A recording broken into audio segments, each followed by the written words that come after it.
They are now vigorously seeking justice and true accountability, and we gather here today to let them tell their story, to hear their agony in the last few years, and to shed light on their new legal effort, including an ICC submission today, to end the long tail of impunity when it comes to such attacks from Iran. Without further ado, I want to turn it to our panel from the PS752 Justice Association, dedicated to find accountability and keep the memory of the victims alive. For those of us joining us from the audience, please feel free to use the Q&A feature to send us questions. And if you are tweeting or engaging on social media, please use the hashtag PS752 Justice. We have a crowded panel with us, so some of them are joining us here in the room at the Atlantic Councils.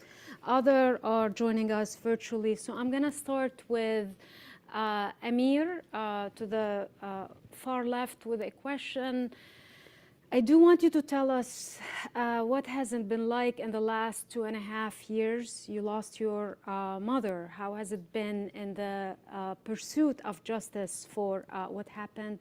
And if you can tell us a little bit too about the ICC submission that you embarked on today, and why did you do this? Sure. Thank you, Joyce. From the early days that we established the Association of Families of PS752 Victims, we came together and our main and primary goal, the most important goal of our association, was to seek accountability and truth and justice for the victims of Flight PS752. Today, we are pleased to announce that just hours ago this morning, we took an important step towards this goal. We filed our submission, an Article 15 communication, to the International Criminal Court Office of Prosecutor. We call it ICC. It is one of the most prestigious, one of the most important tribunals that we want to take this file to. In this submission, we claimed crimes, war crimes, and crimes against humanity that the Iranian regime and Iranian armed forces, the IRGC, have committed in bringing down Flight PS752 with 2 missiles. Among the crimes that we have alleged includes the crime of destroying the crash site and the harassments that the families had to endure. The crime of keeping the airspace open that night amid those extraordinary tensions, even though they refused to close down the airspace. And perhaps most importantly, as the evidence suggests, that Flight PS752 was brought down intentionally and was targeted deliberately. These are very difficult for the families. I lost my mom, my mother, Dr. Neda Sadiqi, on board this flight. She was living in Toronto with us, and ever since then, my life, the lives of my family, and so many other people from other victims' families have been upended. They've been shattered. We don't want this to happen to anybody else, and we feel like after going through this experience, we feel that the responsibility has been put on our shoulders to ensure that we seek accountability and truth and justice to make sure that the crime doesn't go unpunished. Because if it does, there is really nothing that will stop vicious regimes like the one in Iran from committing these crimes, bringing down other airlines, killing more people, and tearing apart more families. So we are excited to see the reaction from the ICC prosecutor to this file, and hopefully he will take us seriously and we will see impartial investigations. Thank you. Thank you for that. I'm going to turn to our virtual guests, to the president of the association, Hamid. You've suffered a big loss, a big tragedy from the attack, but the association waited 2.5 years to take this measure to go to the ICC. Why did you decide to do this now? And tell us, please, about your story. Good afternoon. Thank you, Joyce. My name is Hamid Ismailion, and as you said, I'm the president and spokesperson of the Association of the Families of Flight PS752 victims. I lost my wife, Dr. Presa, and my 9-year-old daughter, Rira. Over the past 33 months, we have represented 139 victims' families in pursuing the legal case against the Islamic Republic of Iran and IRGC, Islamic Revolutionary Guard Corps, before international tribunals. We were aware that one of the available options for us is referral of the case to ICC, and on behalf of the majority of the families. We decided, however, to wait for the affected governments to take this case in an international tribunal with the resources and means that they had. Our primary objective was to find the truth about this heinous crime, and we knew that other options like the public tribunals or domestic courts could not satisfy the full scope of the case. By the second anniversary, we realized that the affected countries lack the will and intent to take timely and effective action against Islamic Republic of Iran. Therefore, took it upon ourselves to seek support and assistance from our lawyers here to produce this submission in ICC. To this date, we have no indication of a roadmap to justice or a timeline of action from the affected countries, especially Canada. We have no clear indication as to how serious these governments are in the cause of justice. So far, the government of affected countries, they have acted with a glacial pace that has been marred by bureaucracy and the wishful thinking attitude towards meaningful negotiation with the Islamic Republic of Iran. We don't believe in negotiation with the Islamic Republic of Iran. And we don't believe in speaking with the criminals that they actually committed this crime. We now ask these governments not to leave the victim families alone on this fight.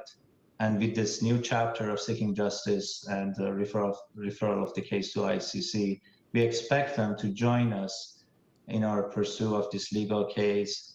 And we also ask the chief prosecutor of ICC to consider our case of crimes against humanity and a war crime, and to pursue the case to the fullest extent of the law in support of the victims' families' call for justice. I think we have suffered enough.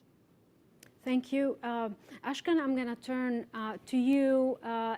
This is a very big move today. We are talking, Lockerbie level. We are talking Rafiq Hariri assassination level by going to an international tribunal. So what is some of the groundwork that the PS752 for Justice Association has put forth before taking such move? Sure. Thanks, Joyce. I start with a quick introduction. My name is Ashkan Davudpour. I lost my sister-in-law, Ghazal Nourian, in the downing of Flight PS752. Ghazal was only 26 years old and a PhD candidate when who had just started studying at Western University in London, Ontario, in Canada. Ghazal, not only all of her plans and dreams are perished by IRGC missiles, My whole family has been devastated by this crime, and our lives has changed since then. My wife still wakes up dreaming about Gaza and in the hope of holding her sister in her arms one more time. My mother-in-law still hopes she may be still alive and has not been able to cope with the fact.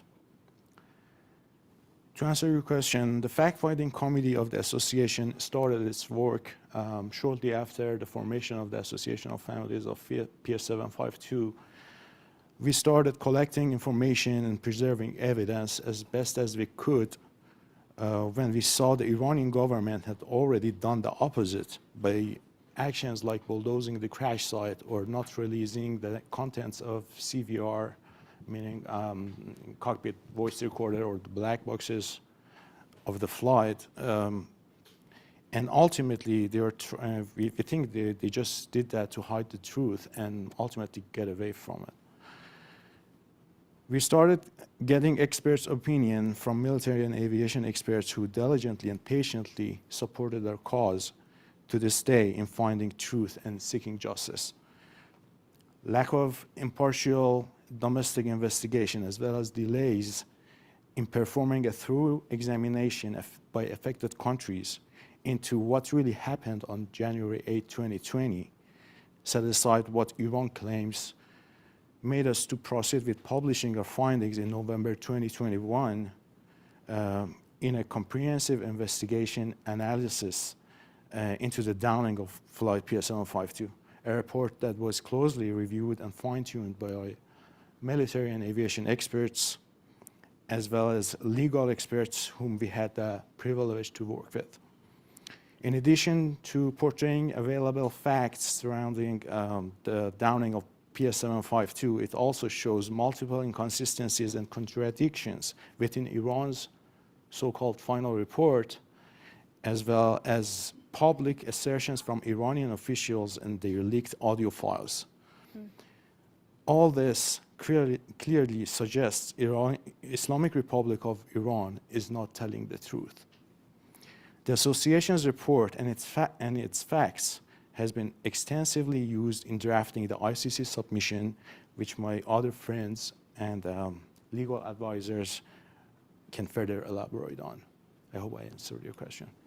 Thank you. I'm going to go to Javad, who's joining us virtually as well. And I mean, you've all devoted now, big amount of your lives in the last 2.5 years for this. I want to hear from you. And you lost someone very close to you.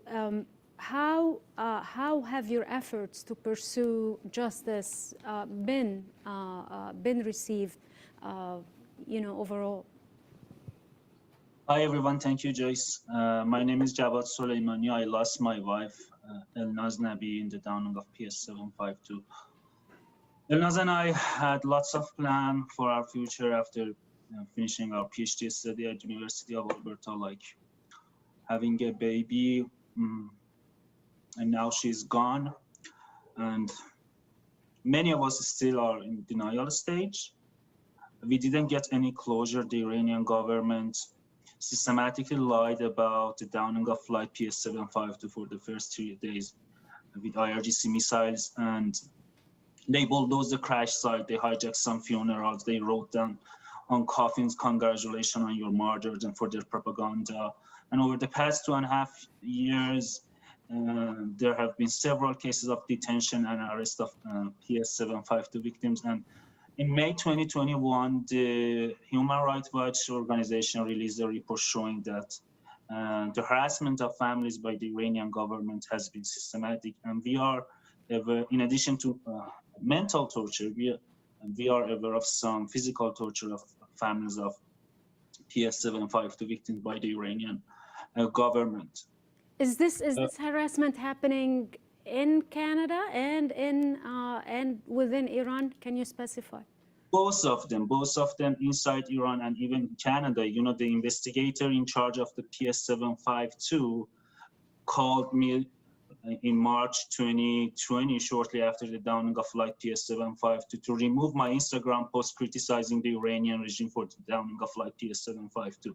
And how can we expect an impartial investigation by a government when the investigator in charge is working closely with intelligence service? Because after that conversation, they called my wife family about my Instagram post. And regarding the PS752, 4 hours before the downing of Flight PS752, the Iranian regime fired missiles at the United States military bases in Iraq. And the Iranian government, amid significant military tension between Iran and US, while the US retaliation was expected, didn't close the airspace. And this decision, based on available information, was made at Iran National Security Council.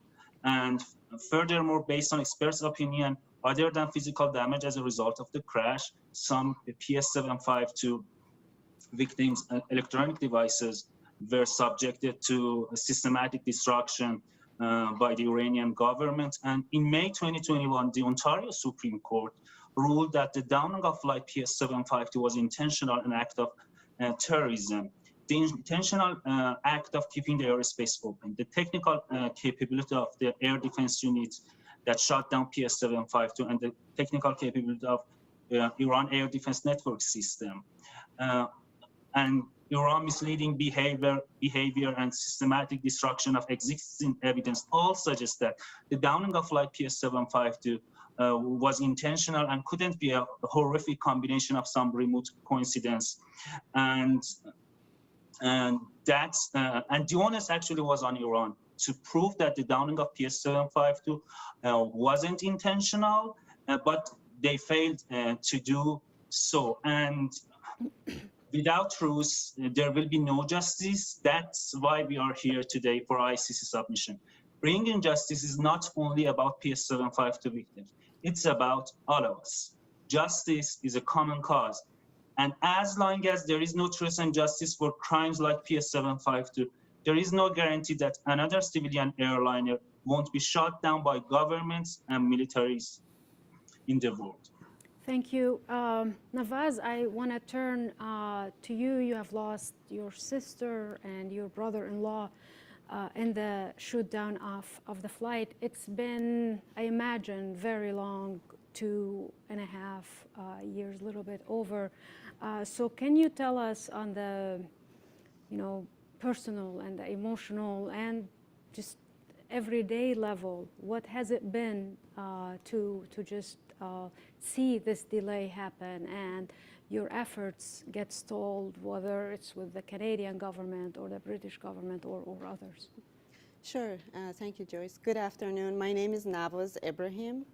I'm Director and Chair of the Public and Media Relations Committee of the Association. I lost my only sibling, Niloufar, my sister, and my brother-in-law, Saeed, in the shoot down of Flight PS752.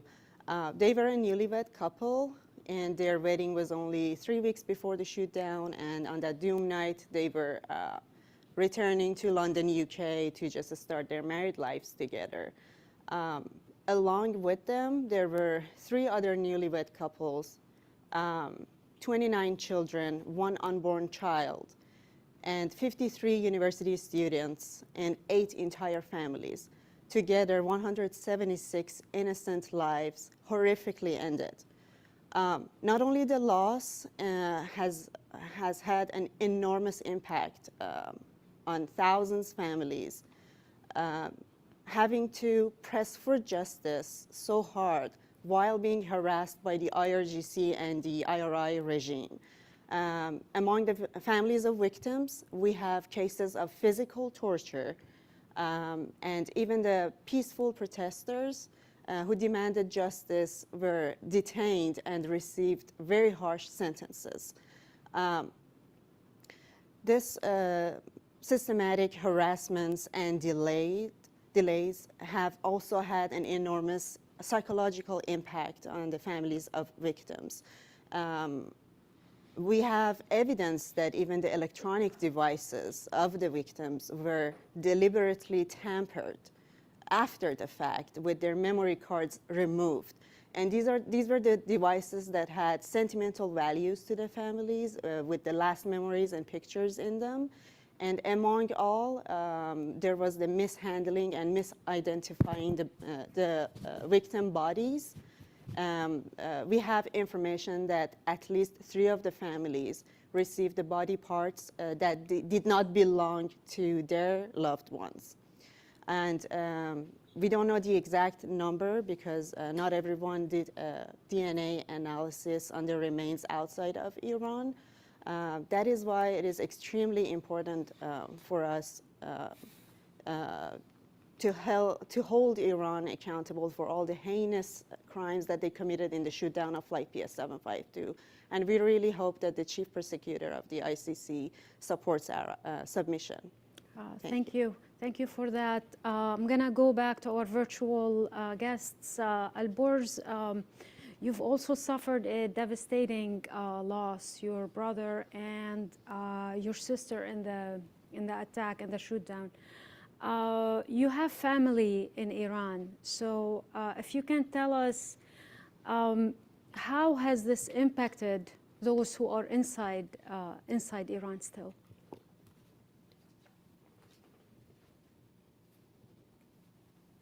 Hello, everyone. My name is Alborz Sadeghi, and I am a member of the legal team in the association. I lost my sister, Sahand, my 5.5-year-old niece, Sofia Mami, my brother, Alvan, and my beautiful sister-in-law, Negar Borghei, in the downing of the Flight PS752. We were very close,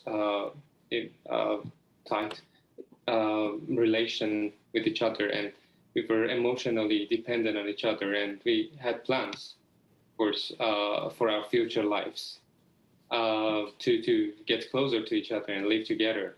From 2014, since Sahan moved to Canada, I visited her twice, and she came to Norway to visit me.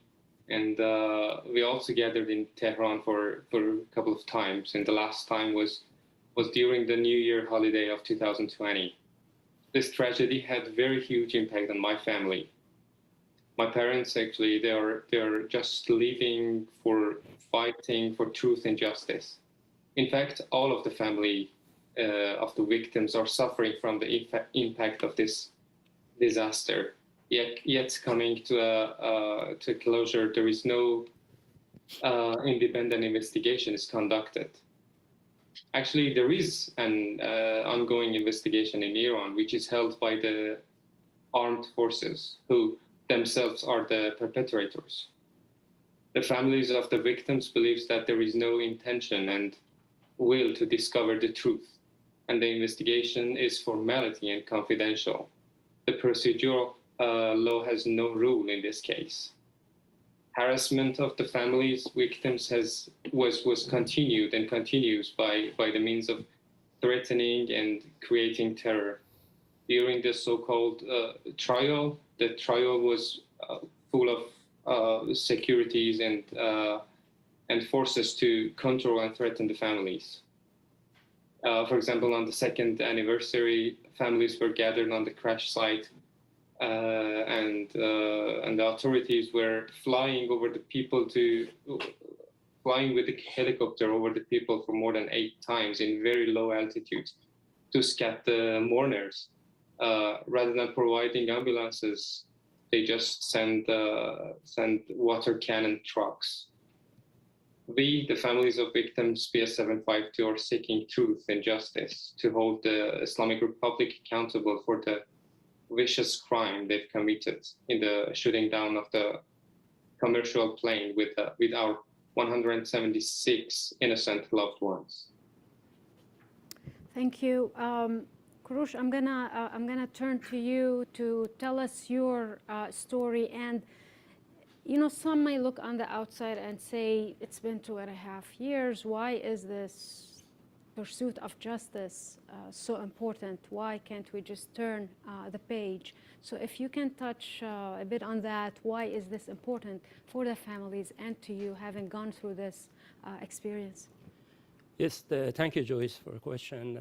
My name is Kurash Duschanas. I am the Director and the Chair of Government and Stakeholder Relations Committee in our Association of Families of PS752 victims. You know, pursuing the justice is not just the personal things for us. It's important for everyone to realize this is absolutely important. I oftentimes, all this time when I've been talking and on the video chats and everything else, what we do in the aftermath of this horrific and heinous crime, I remember who I lost. I lost my partner, my fiancée. We were planning to get married in the spring of 2020. And she was a wonderful person, very highly accomplished academician. And Dr. Farooq Khadem, she was really looking forward in her new job at the University of Manitoba, supposed to start on January, February of 2020. So I never forget the life, what we had, and the life we were planning for us to go forward on. And this has been shattered, and we lost all of that. And oftentimes people say, okay, the time has passed, and maybe you should guys start thinking to move forward. The time has not passed for us. Remember, right after this horrific crime and the pandemic, worldwide pandemic hit, and everyone's got their attention towards this pandemic, devastating pandemic all over the world. But we privately, we suffered, and we maintain our contact with the rest of the families. We organize ourselves as in an association, and we try to continue the fight in many fronts, which we have not really done before, because we were supposed to sit and mourn, and many people want us to just mourn. But you can't mourn when you don't have a closure. I mean, how can we have a finishing our mourning and grief without really seeking justice, the very minimum in a personal level to get closure, and then a bit larger scale for the truth. And Iranian regime has get away with so many crimes and impunity over 43 years. So this is not kind of crime anyone or any entity or any regime should get away with. Our fight has taken many shapes as a political advocacy, media awareness, and now this is a big step forward in our submission to International Criminal Court with our legal advisors who have done a wonderful job to take this step forward. And this is absolutely important for all of us. We are not looking for revenge, we are looking for justice. There's a huge difference in our mind. And we appreciate the time given to have this, our voice be heard. Thank you. Before I turn to the audience questions, we have many good questions coming in. Amir, I want to ask you if you can tell us what do you make of the Canadian government response in the last 2.5 years? Is it satisfactory? Were you hoping for more? Sure. Well, I had the privilege of working in the Government and Stakeholders Relations Committee of the association, which Kurash is chair of. We have had contacts with the Canadian government. We have worked with the Canadian government on multiple fronts. However, the pace at which this file has been brought forward by the Canadian government and its allies. You know that there is a coordination group, the group of affected countries, UK, Sweden, Ukraine, and Canada. The pace has just been really, really slow. It has not been satisfactory at all. There have been many steps that the government of Canada could have taken to this day that hasn't been. From the investigation phase all the way until, you know, calling Iran on the lies that they are perpetrating, and now, after the negotiations that they tried to do with Iran, after they considered the negotiations exhausted, which, by the way, everybody knew that the negotiations would go nowhere, given the conduct of the Iranian regime, how there was harassment, how there were cover-ups. After it was the negotiations went nowhere, we still, that was January of this year. 9 months later, we still don't see the further legal actions that the government of Canada and the other governments together should have taken. So the file has taken way too long. We hope that we will see way more accelerated pace of taking this file forward. Thank you, Ashkan. I want to turn to you. There is an important legal question that came in from Ashley Burke at CBC, and she asks, what is the legal risk of submitting this brief to request the ICC to investigate? If the ICC says no, could it hurt the Canadian government's chance of taking the case to the ICC? Thank you for the question, but this particular question I would refer to our legal advisors to respond to it because it's more technical in terms of would legal anyone, aspects. would any of the panelists like to take this question? I can, Joyce, I can answer. Okay. Roshan, go ahead. We have taken these steps very serious, and we have gone through almost 2 years of thinking about it, and we have advice from our lawyers, and we have gone through all the necessary precautions not to hurt any other case by going to ICC. We have 3 major steps as far as the legal steps we are looking for, and we are working as an association to support. Number 1 is the Government of Canada and the group of coordination group with UK, Ukraine, and Sweden are basically very soon they take this case to ICAO, International Civil Aviation Organization, which is hosted in Montreal. And hopefully from there, once the necessary steps are taken, it will go to International Court of Justice. That's number 1 legal remedy we have been working on. The second one, we have been working with the Ukrainian prosecution team on their open criminal investigation, and eventually they're trying to go to the basically criminal court. So we have been helping with them and supporting their investigation by providing witnesses, evidence for their investigation. And we're talking about today with the International Criminal Court. This was the 3rd option for us to remedy in a court. And we take this extremely serious because we made sure any other court activity we have done over past 2.5 years are not conflicting with one another. So they should be all working hand in hand for seeking the truth and justice. They're not working in cross proposes.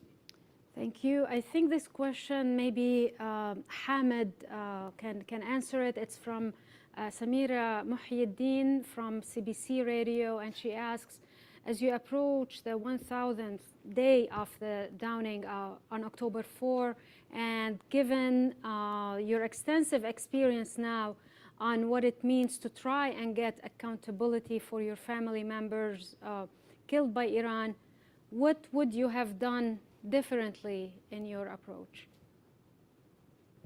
Oh, it's a difficult question, actually, but we have to consider that this was a unique situation. This is the first time in the history of aviation and war crimes and crimes against humanity, and the government or a regime downs his own plane, like leaving, like just above the international airport in Tehran. It's unbelievable. Nobody has done this crime before in the past. That's why it was not easy for us to look at Lockerbie. You brought Lockerbie case forward. You talked about MH17. All of them, they have been war crimes and crimes against humanity. But for them, like for Lockerbie, United States and UK, they try to support the families and have a criminal case and other cases that ended to a trial against Libya. You know that. And for MH17, they had full support of Dutch government for a criminal investigation and for a safety investigation. But for families of PS752, none of this has happened. When we asked RCMP here in Canada to open the criminal case, they declined to do that. When we asked TSB, Transportation Safety Board here, to say that Iran's airspace is not safe, they declined to do that. When we asked the governments to join in the joint investigation, criminal investigation, they declined to do that. They just want to clarify that to Samira. I have to say, we had tried everything to change the mindset in our government and our affected countries, but we were not very successful on that. There are two different point of views here. The families, they want a day in court, but the government of Canada thinks about negotiation. And these two, they don't get along. I mean, we hope that the government of Canada, in this case, supports the families and come forward, support this ICC case, and we hope that the ICC prosecutor takes this case as a serious matter. We still hope, we still work with government of Canada, but I mean, in the past 3 years, Samira, we have done anything a survivor can do, and you have witnessed that. Thank you. There's a lot of questions on Canada. Somebody asks, since Canada is both signatory and ratified the Rome Statute of the ICC, do you expect any help from them in the case? I can take this one. Perhaps our counsel can elaborate on this question, but we are definitely looking forward to see the support of the government of Canada, government of Ukraine, Sweden, and UK, everybody that was involved, especially, but not only limited to those governments. Any responsible government can support our file and make a referral. So we would very much welcome any support that we can get. This is not a political issue. This is just the safety of the air travel safety for civilians. So anybody with their mind to ensure that a crime like this will not repeat in future should find in themselves to support the file without any reservation. And just a follow-up on that, has the Canadian government gave you the impression that progress has been made on the case? It certainly seems like there is some activity behind the scenes, but unfortunately we were not, even the families are not given real updates on where the file stands right now. So we are hoping to see in the coming months real concrete actions. The families should not be in a position to seek justice on their own. This is a crime on an international scale, and the government should step forward. The fact that the families had to do it before any other government is telling in itself, but hopefully in the next few months we will also see the governments follow suit and speed up their action. I mean, how much does, obviously everyone knows there is a Russian war in Ukraine, given this was a Ukrainian flight. How much has this derailed your effort and your journey? In this particular situation, especially regarding the criminal case in Ukraine, definitely has put everything in a back burner right now. Because just 2 days before Russia attacked Ukraine, the prosecutor's office, they were in Toronto, were planning to interview victims, and they were 2 days into their basically investigative work. Then they had to go back because of the families were in danger. And this is really direct effects of the Russian attack on Ukraine to sort of almost, because there's so much of atrocity going on right now, And unfortunately, all this, with all the war crimes and everything is happening since, of course, affects what was going on as far as the criminal case in Ukraine. But we have been in touch with the prosecutor office, and they have not forgotten about it. There's still active investigation going on, but it's been delayed up to a point. But it will definitely continue. Thank you. Maybe a question to all of you as a last word. If there is one policy, if there is one recommendation that you're hoping to see while you go through this legal ordeal, what would be it? Mm-hmm. I can take that one. Go ahead. Maybe, we like to see this heinous crime never happen again, and the civilian airliners should be a safe zone, and they shouldn't be used as political or military objects. And we're hoping with this, with the support of the prosecutor, chief prosecutor of the ICC, and holding Iran to full account of all the heinous crimes they did in regards to the shoot down of Flight PS752, we are hoping to put a stop on the future, potential future crimes similar to this. Alborz?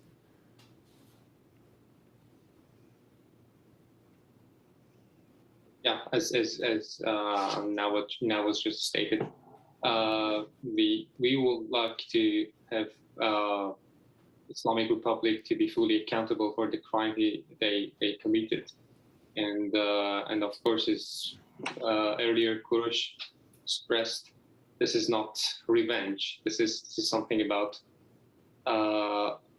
protecting the future potential terror to other commercial planes. Okay, Javad? So I just want to say that from the very beginning, we said that the compensation is not our priority.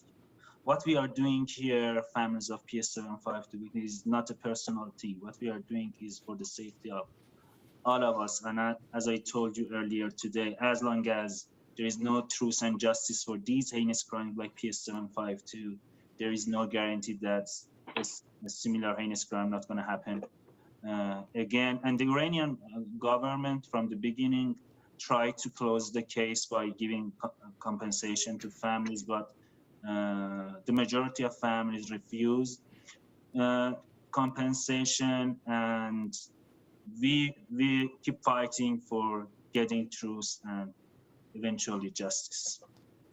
Thank you. Thank you. This is actually a very important question.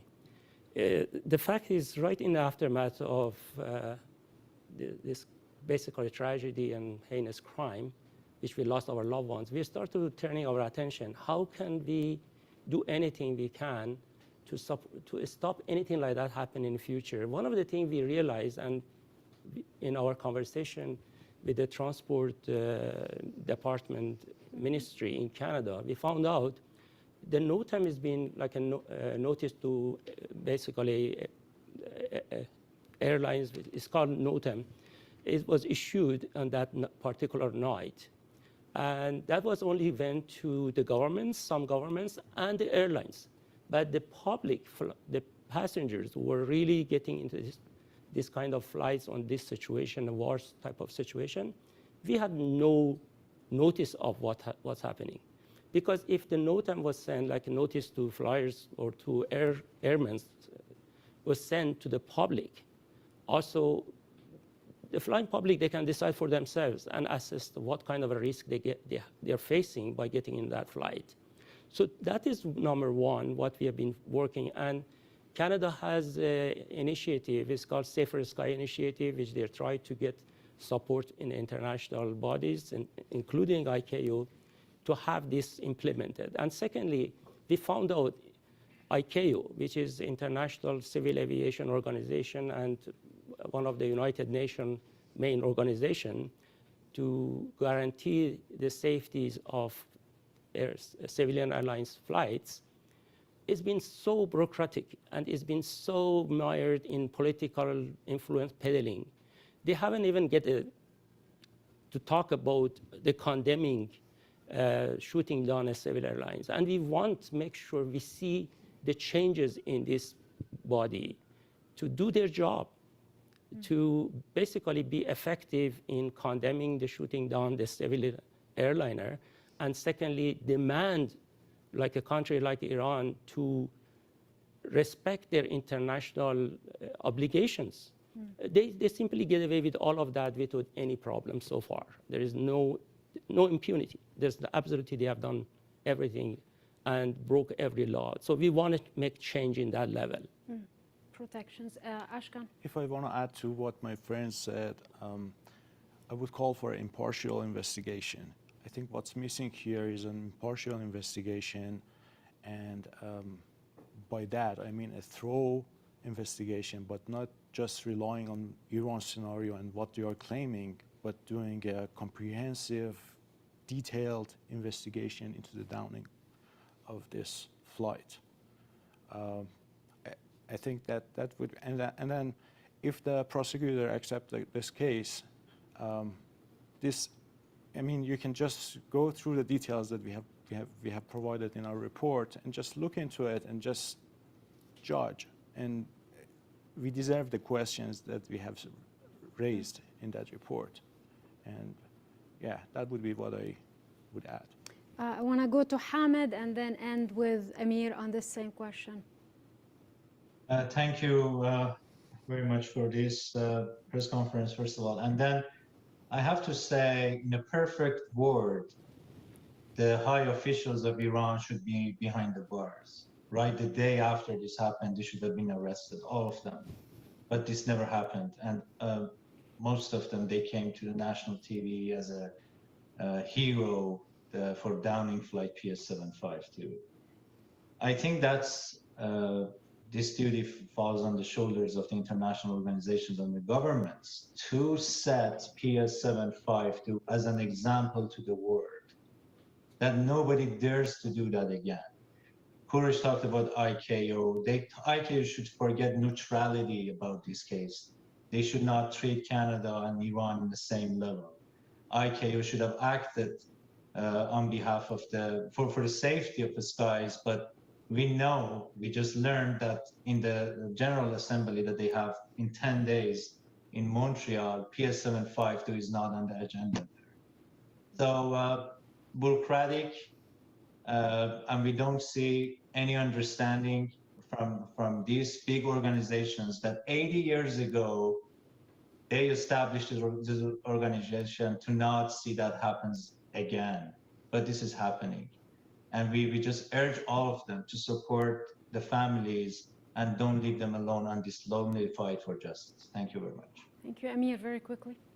Sure. Well, to go back to the question of policy change, I want to remind everybody that we are faced with a situation of possibly an act of terrorism that was perpetrated in an asymmetrical war to deter possible attacks to Iran, despite the military actions. The action that they committed, the crime that they committed, was not something that anybody could have imagined. Anybody could have designed policies to counter. What we could do, though, was to raise sensitivity towards the conduct of the Iranian regime, to not let Iran make a mockery of the international regulations and just go by with full impunity and lack of accountability at every step. If we were to question the governments that violate human rights and question them, hold them accountable, I'm hoping that we could have a day where these crimes would go down with no more. Thank you all. I'm sure this has been a difficult time, and this is not an easy discussion. It's rare actually to have it in Washington, D.C. So I want to thank you genuinely for sharing your stories with all of us, and wish you luck on your journey ahead. If you can, please join me in thanking them before we adjourn for a few minutes and come back to our second portion of this panel. Thank you so much. Thank you.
to our second part of this event on the PS752 Justice Association journey for seeking accountability for the downing of the flight.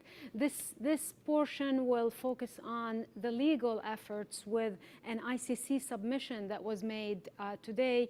I'm being joined in this panel with Giso Nia of the Atlantic Council. Giso is the director of the Strategic Litigation Project, and joining her as well is Ide Dijkstal. She's a barrister practicing international criminal law. Thanks for both of you. A big effort and big decision today to submit a request to the ICC. Giso, if you can tell us how was this case raised before the court? I think, well, first of all, Joyce, thank you for moderating this important conversation with the families who've joined us here in Washington, D.C. We really appreciate it. I think the big question that everybody has is, how can you bring this before the International Criminal Court? Because although the court's name says international, there are some gaps in where the court can cover. And so I think a lot of people are aware that, for example, the situation of Syria, what has happened in the Syrian conflict, has been very difficult to bring before the ICC because Syria is not a member of the court, and the UN Security Council is not going to refer that matter because of Russia and China being on the permanent members of the UNSC. Similar thing for Iran. So there's lots of crimes that occur in the territory of Iran that should be covered under the Rome Statute, which animates the International Criminal Court, crimes against humanity, and a whole range of those crimes. But Iran is not a member of the International Criminal Court, and so that's why we don't see active cases to date there yet. However, there's a number of ways that the court can have jurisdiction. One, of course, is if a state is a member of the court, but a state can also voluntarily give jurisdiction through a declaration to the court. As I mentioned before, there could be a UN Security Council referral, and there's some other creative jurisdictional pathways. Here, what's important to remember is that the flight was a flight for Ukraine International Airlines. The aircraft was registered in the state of Ukraine, and Ukraine gave a declaration of jurisdiction. They gave 2 declarations of jurisdiction to the International Criminal Court, and that extends from the 21st of November 2013 until the present day. It continues indefinitely. Under the Rome Statute, if a vessel, like a boat or a ship, is flying the flag of a state that has given jurisdiction or is a member of the court, then it comes under the jurisdiction of the court. Similarly, for an aircraft, if that is registered in a state where there is jurisdiction, then those crimes come under the jurisdiction of the court. So even though this plane was shot down by the IRGC by at least 2 missiles, and that shoot down happened in Tehran, the fact that those crimes occurred on board an aircraft registered to the state of Ukraine means that we have jurisdiction in this matter. So we think that we have a very sound jurisdictional basis for this submission. Otherwise, we would not bring this submission. We think that there's a very sound jurisdictional basis, and we're convinced that the Office of the Prosecutor will feel the same. I should note that there is an example from prior jurisprudence, or at least what the Office of the Prosecutor at the ICC has said, in a case that was very similar to this one in the sense that there was a vessel, a boat, that was flagged, was flagged with South Korea having, and ICC has jurisdiction over South Korea, and a missile launched from North Korea hit that ship. And the Office of the Prosecutor has said that they had jurisdiction over what happened on that ship. So we feel like this is a very similar situation. And as I said, we think we have a sound jurisdictional basis. So that's a legal precedent that you would consider similar to this case. Yeah. Ide, I would more broadly, if you can walk us through the process of bringing this case to the ICC, what are the allegations? What are the crimes that you're taking there? Absolutely, and thank you, Joyce. Well, to explain what has been submitted, it's an Article 15 communication, and so that's the technical name for the submission that we made before the International Criminal Court's Office of the Prosecutor. So an Article 15 of the Rome Statute provides a mechanism for a number of different parties. It could be a government, an international organization, NGOs, human rights organizations, and also individuals and victims. There's this mechanism for these groups to provide information and evidence to the Office of the Prosecutor about crimes that are Rome Statute crimes and crimes that are within the jurisdiction of the ICC. So that is exactly what the Association for Families of Flight PS752 victims have done today. They raised the case of PS752 before the Office of the Prosecutor and the associated crimes with what happened when the flight was shot down. And with that, requested that the Office of the Prosecutor examine the information that came with that submission. There was hundreds of pages of evidence that was submitted with that communication to the Office of the Prosecutor. So it was requested that the prosecutor review that evidence, analyze it, and then also to take further steps to investigate and to do further inquiries into the matter themselves with a view to potentially prosecuting, to bring a case against individuals who are most responsible for the crimes that were committed. So to outline the crimes that were alleged in the communication, and to start, I'll say that with these communications that offer information and evidence, along with it is the legal submissions about how those facts and how that evidence connects to the crimes that are what the relevant crimes are before the court. So essentially connecting the dots between the facts and the law. And so what was offered to the prosecutor, suggested to the prosecutor, was based on the evidence that was submitted, the following crimes could be investigated and potentially prosecuted. And of course, the prosecutor can investigate further crimes, so he's not limited only to these. So what was suggested was the following: the war crimes of using human shields, the war crime of willful killing, the war crime of intentionally directing attacks against civilians and also civilian objects, the war crime of outrages upon personal dignity, and the war crime of pillage. In addition, there was also crimes against humanity that were also alleged and argued in the submission, and it was the crime against humanity of murder and the crime against humanity of other inhumane acts. And I can go into a bit more detail on a few of those crimes if you'd like, but I'll pause there for now. No, this is very helpful. I do want to, if you can help us understand, for non-legal scholars like myself and others, what happens next? Where do we go from here? And what is the best case scenario in this? Yeah, I'll just tackle that first, and then I'm sure Aide has some comments to add. These processes can take a long time. So I think, one thing to note is that there is an ongoing investigation on the situation of Ukraine. So sometimes when we submit Article 15 communications, it's to request the opening of a preliminary examination, which is the first step in a process to leading to what is called a confirmation of charges, or what we would know as an indictment. Here, that step has already been done in a sense, because there's already an investigation that's open. So our request was that this should slot into that ongoing investigation. So procedurally, we'll see how that goes. But these processes can take a long time. The first thing that we're really requesting is that there is this independent, impartial investigation. I think the families had touched on this in the first session, but the prosecutor general in Ukraine, their office had done a lot of work.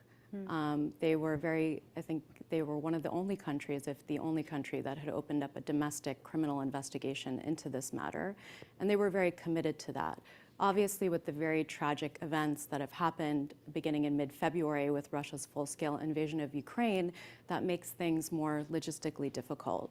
And so what we're hoping, because obviously the state of Ukraine has a good ongoing cooperation with the International Criminal Court at this point, it would be great to see this effort as a way to help move that forward, because we know that the state of Ukraine very much wished that they could continue more ardently to investigate these heinous crimes. And the entire crew were Ukrainian nationals that perished on the flight, and it was their registered aircraft.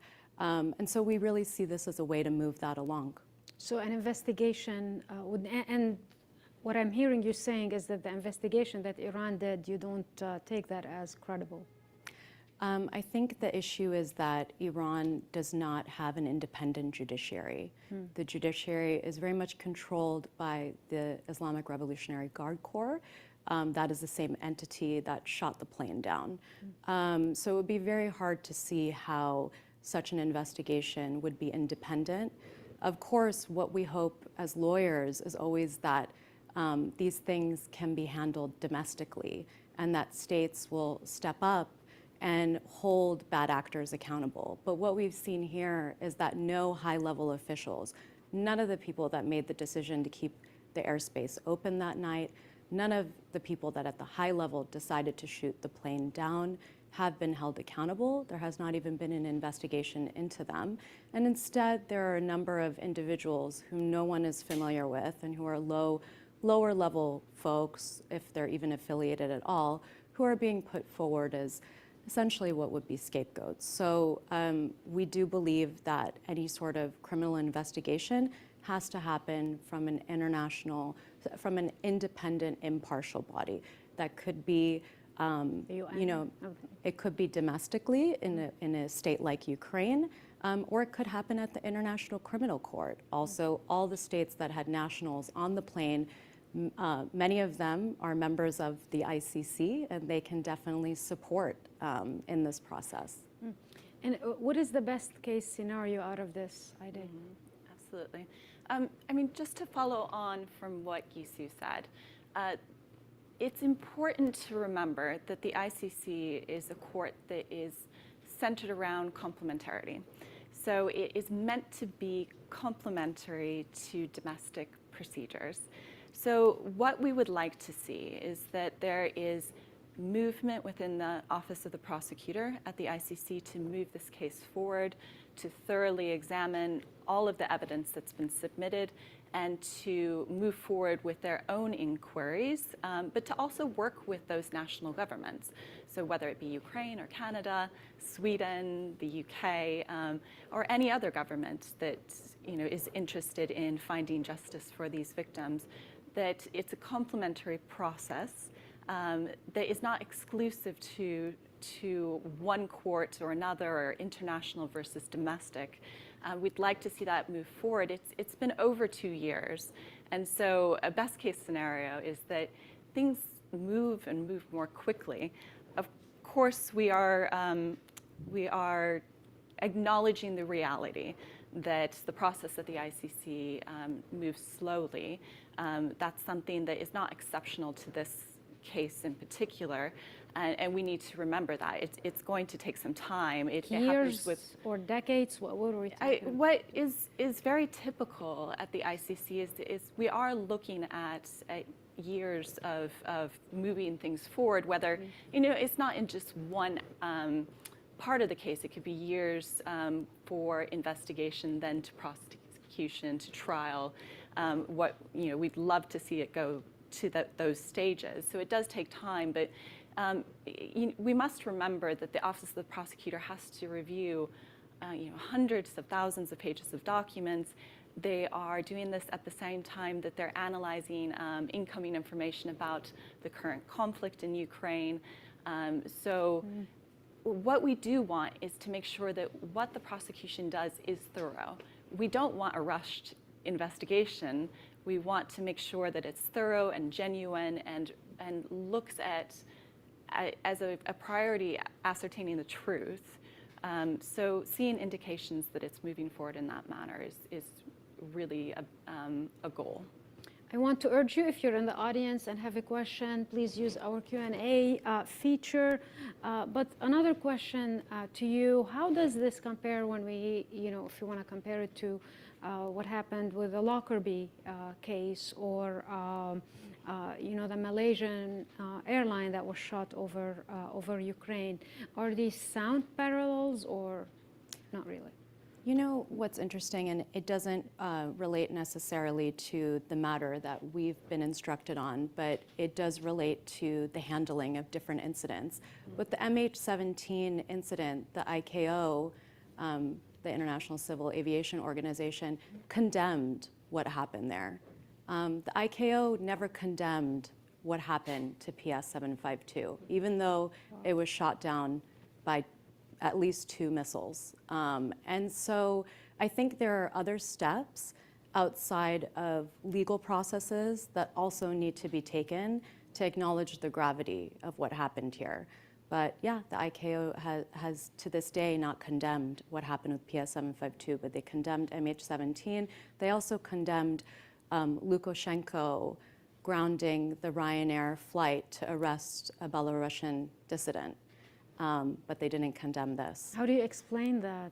This means stark contrast. Well, apparently, there's different theories. I think that the families of the victims probably have a few theories that they could share with us. But from what we understand, a new president of the ICAO had just come in on January 1st, 2020, so just a few days before this horrific shoot down. That's not an excuse, but it could be political. I mean, it's not really clear. What should happen now, though, is that the ICAO should definitely issue a condemnation. This is the scale of this incident is very grave. And I think as several, family members of the victims have already echoed, it's really a concerning precedent for international civil aviation. Decades ago, there was a whole legal framework that was set up to deal with addressing actions of non-state actors that commit acts of terrorism against aircraft. And that's why we have a whole body of laws about that. But what do you do when it's a state actor that is responsible? Under the current aviation conventions that states are signatory to, a lot of times it's the state that took the action that is responsible for the investigation. So when you're dealing with states versus non-state actors, that can be very tricky. And so I would say that, this incident just hasn't been dealt with in the way that it should by international institutions and those that should be issuing condemnations of what happened here. If I might just quickly follow on, when looking at the comparisons between the way that this case has been handled versus other cases, as far as legal ways to address this, when we look at the ICAO or potentially the International Court of Justice, it's very important to remember that the difference between that process and what we're looking at the ICC is that those other processes are more about state obligations under international law, rather than at the ICC where we're looking at crimes and individuals who are most responsible for perpetrating those crimes and taking legal action as a criminal case against these individuals. So it's a very different process, and it's a different process that the families of the victims of PS752 have the opportunity to pursue because of this jurisdictional avenue for raising it before the court. Thank you for that. We have good questions coming in from the audience. The first one, should we be worried that the legal team of the Canadian government altogether drop their efforts now that there is an effort at the ICC? Yeah, I don't think so, because just as Aide noted, it's actually a very different process. So what we're looking at with respect to the ICC is individual criminal responsibility. What the Canadian government would be advancing is, and I'm not part of the Canadian legal team, so I can't speak to what their plans are, but their options are to go through an arbitration process that eventually would lead to a state-to-state dispute at the International Court of Justice.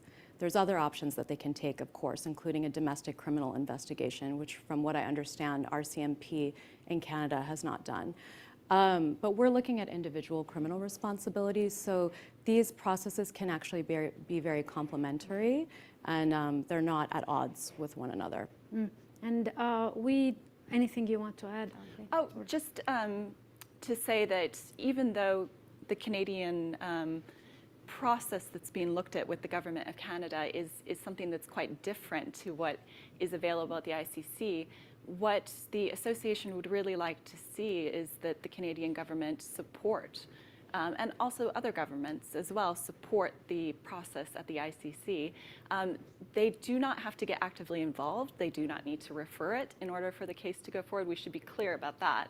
The Article 15 communication of the association is enough to raise the case before the court and before the prosecutor, and for the prosecutor to bring it forward. But nevertheless, it would be very much encouraged that the government of Canada strongly support the case moving forward at the ICC.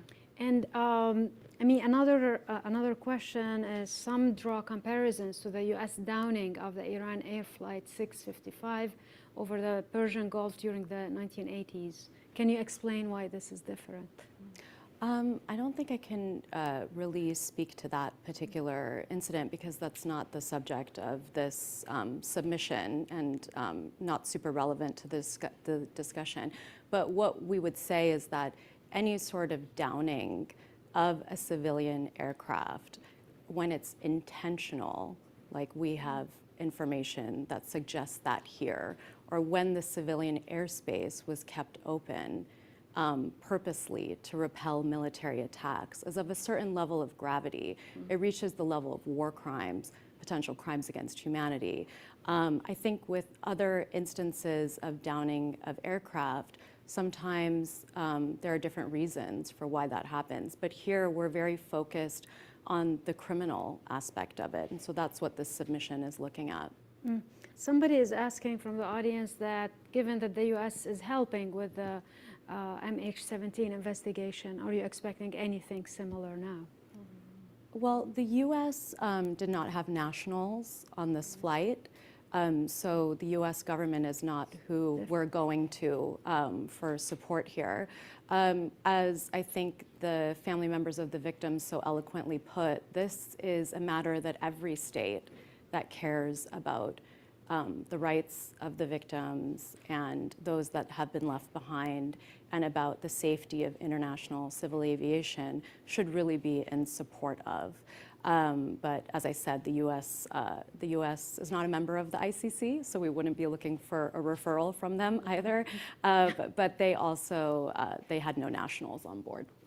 And as a follow-up to that, a question from Amina Aghabali, and she asks, for those countries that have citizens, I think you've touched upon this briefly, but for the countries that are involved in this, what would you like them to do following today's submission? Absolutely. I think we have touched on it a bit, and I think it's worth re-emphasizing. What we'd really like to see is that those states support and indicate their support for the Office of the Prosecutor at the ICC to move forward with this case, to investigate it, and to do so as quickly and as thoroughly as possible, so to indicate their support. Of course, there are mechanisms for states to provide referrals that expedite the process. That, as I said before, that's not necessary, because there's already an open investigation into the situation in Ukraine where the jurisdiction falls, and so this case falls within an already opened investigation, and we're just asking that the prosecutor consider it as part of that open investigation. But if those states could support this application, this request for the prosecutor to bring the case forward and make that indication strong that that is really what we would look to see as an ideal situation. Well, thank you so much for sharing the stage with us and telling about this important story. This has been very insightful event and really eye-opening. I hope we gather again and have more news on the ICC submission and where this journey take. And I want to thank our audience, and if you can join me in thanking our panelists for this really great event today, and then we'll adjourn. Thank you.